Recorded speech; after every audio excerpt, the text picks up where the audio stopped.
It's December 21st here at the Single Malt Review. Dave and Tim back with another mystery dram. What could it be? We had a bit of a streak of okay guessing going for a while. You've been resolutely teabagged by Canadian Club 12 yesterday. Down in flames square over one. Canada yesterday, but never mind, it was all going so well.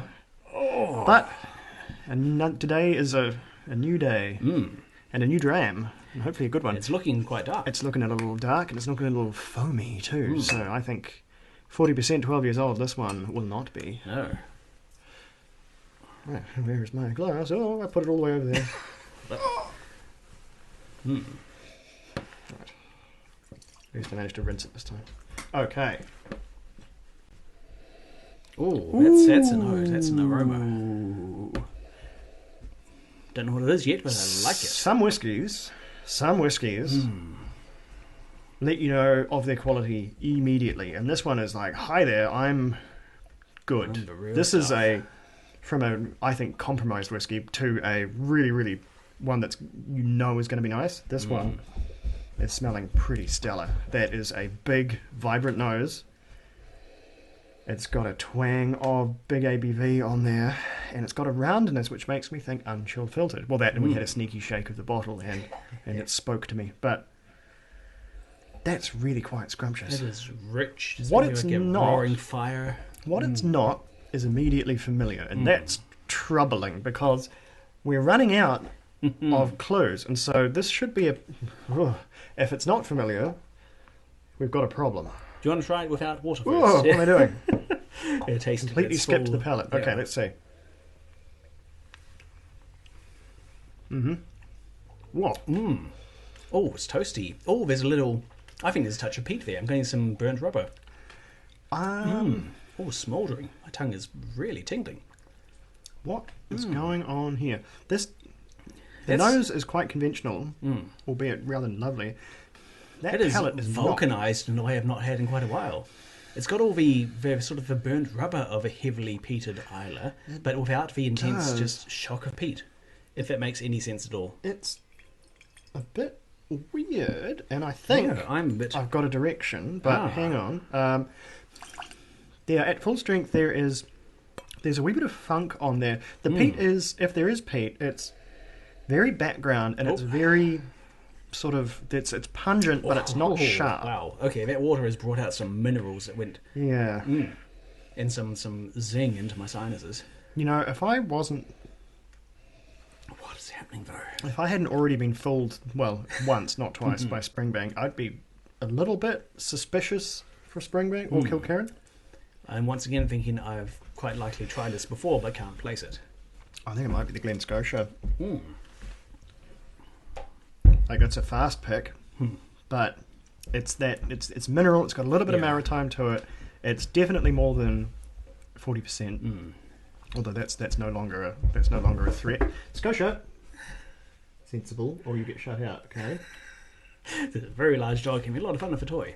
The dog is activated. Anyway, she's trying to steal the tablecloth. Okay. I'm in a difficult place here. I want to go Glen Scotia. I'm struggling to describe exactly why. Yeah. There's a maritimeness to this, and that's a tick in that box. There is a little bit of funk, and that's another one. I'm trying to recall, this is not like other Glen Scotias, though. Victoriana, this is full... not. It's not? Okay, because that was a full 50%, which was a strong no-age statement. There was like an Irish moss... Victoriana was just a bit different. It was a bit fruitier. It was a bit sweeter. This one... There's not a chance of this being the Loch Lomond blend? Nah. No? No, this is malt all the way down. Not chocolate malt? No, surely not. And it leaves... okay. That leaves... Yeah, Glen Scotia really a question mark and Glen Scotia. Or Skye. But I don't think it's Skye. Right. I think when we hit the Talisker, and this is... Well, it could be the Tabarag, but we've been told unhelpfully that is also heavily peated, just like Talisker, so we might be kind of boned there either way. This tastes a little too old for Tabarag. Right. I think we're almost said sub, but we're definitely over 10 years here. Okay. Pro 10 years. I think we had a little more water just to try to glean some more skerricks of info, some more clues.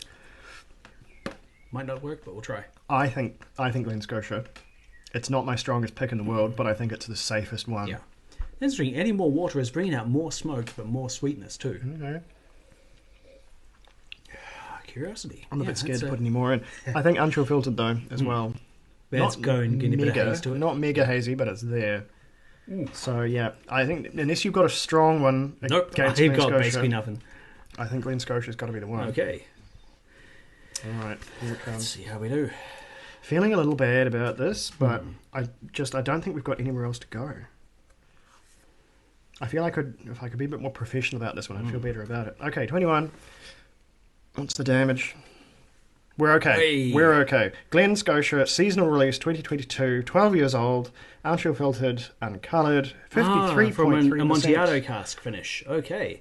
It is I've never tried an Amontillado, so I wouldn't be able to pick that. At 53%, that is a belter. That is high. I didn't even... It tasted strong, but I didn't think it would be that high. I didn't peg it at Impressive. over 50 either. I was thinking 46, so that hit its strength well. Wow. But yeah, that is a whiskey of distinction, and it's one of the funkier Glen Scotias we've had recently. We've had, not to call Glen Scotia, not to condemn them as tasting normal, but there was a cleanliness to a lot of what they've been doing recently, and their standard releases anyway, because I think we've tried the 16 and the 10 and whatnot. We went through them, but I wasn't struck by this.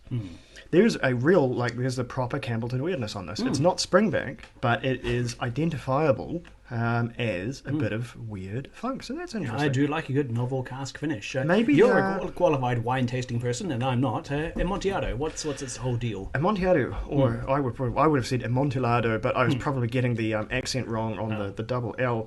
It is a sherry. It's pretty close to Oloroso, and it is one of the slightly more medium-bodied. It's not a sweet sherry. Medium-bodied sherries, and so you'll be getting lots of that kind of Oloroso walnut and nice green tannin and stuff like that. But I think it's slightly lighter bodied than Oloroso. I mean, I'm not wine tasting, maybe sherry tasting. Ooh, don't quote me. Yeah, I must say the limits of my knowledge are that it's useful if you want to brick up your nemesis in the basement of your house. I believe Amontillado has 1 foot in Oloroso and the other foot in Fino as far as it goes as a sherry. So yeah, look for slightly lighter bodied stuff. But I think it works well because it's that slightly funky sherry has meshed well with the slightly funky Campbellton, and so that sort of rubbery flavour I'm getting. Do you think is it peat or is it some quirk of, say, a silver candle cask or something? I think it's somewhere between the cask, and I think some of that is coming through in the spirit character as well. A smidge of peat. Okay. I would need to look up if there is a peating level on Glen Scotia. That would be interesting to know, and a better whiskey knowledgeman would be able to tell you. But as it is, no, I would need to. It is a good one. It's lovely. It's a mix of. This is one of my very rich flavours, very contrasting, but they work together well somehow. This is one of my when we do our top threes. This is probably going to be on it. I think this is a really, really good whiskey, and it really it's quite esoteric and individual. It's not like a big explosion of any one particular thing. It is quite nuanced and quite precise in what it's doing, and I really appreciate that. Okay, December 21, out the door. Yeah, off to the next one. Catch you tomorrow.